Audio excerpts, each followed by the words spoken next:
Expected to be the hottest day of this very long heat wave. We're going to get to how the Bay Area is faring in just a minute. But first, the latest on the firefight up in Butte County. The Thompson Fire started yesterday afternoon.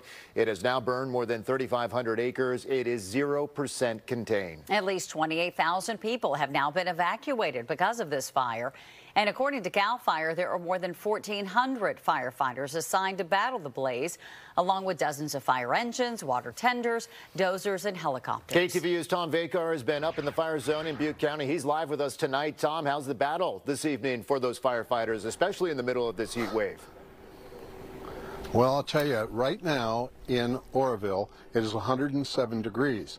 Now, there are a lot of aircraft in the air dropping water and dropping retardant, and that's all good and well because that slows the fire down for the firefighters. But there are literally hundreds and hundreds of firefighters down on the ground right now trying to make sure that all the embers are out, trying to make sure that they have fire cuts cut properly, and all of the other things that they have to do. So this is excruciating, difficult work in extremely high temperatures. And in fact, before we filed this report, we walked down about a 1,500-foot grade to a place where we could watch helicopters drop water, and it was on a fire-cut road.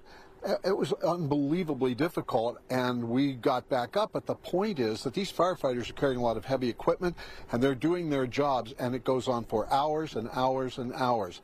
Here's the rest of what we saw today. Air attack after air attack after air attack surely slowed the fire, but the fire continued to grow.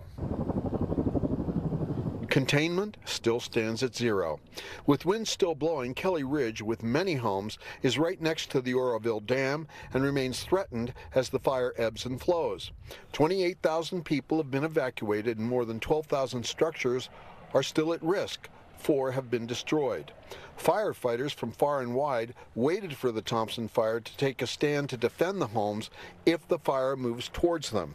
There are currently more than 1,400 firefighters fighting the blaze, with the air support slowing the blaze's spread so ground crews can completely extinguish it. The name of the game is to make sure that every hot spot, every flame, anything that can restart a fire is put out. And that's what this helicopter and many, many more are doing right now.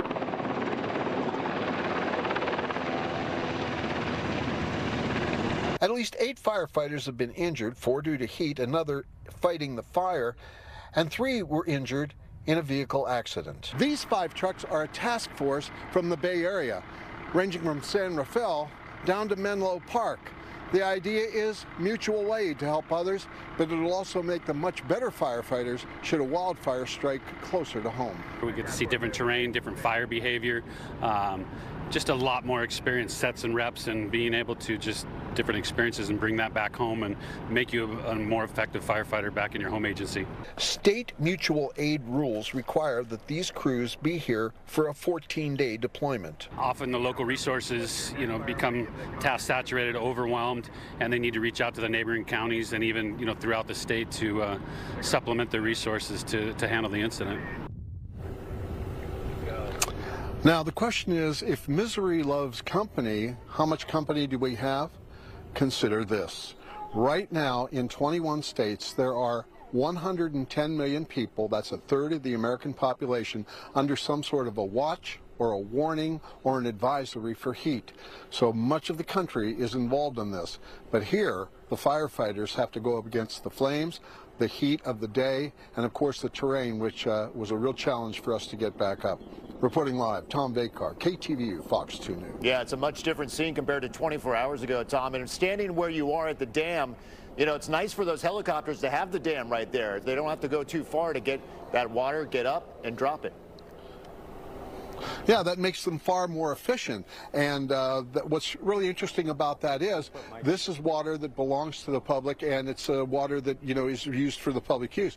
But in a real emergency, the CAL FIRE and other helicopters can actually go into private lakes, let's say on vineyards. They can even use swimming pools if they have to save homes. They pay you for the water in return, but the reality of the matter is that right here, this is paradise for a helicopter dropper, because this is just pick it up, take it back, pick it up, take it back. There you go. Tom Vakar with the latest out of Butte County tonight. Tom, appreciate it. Thank you.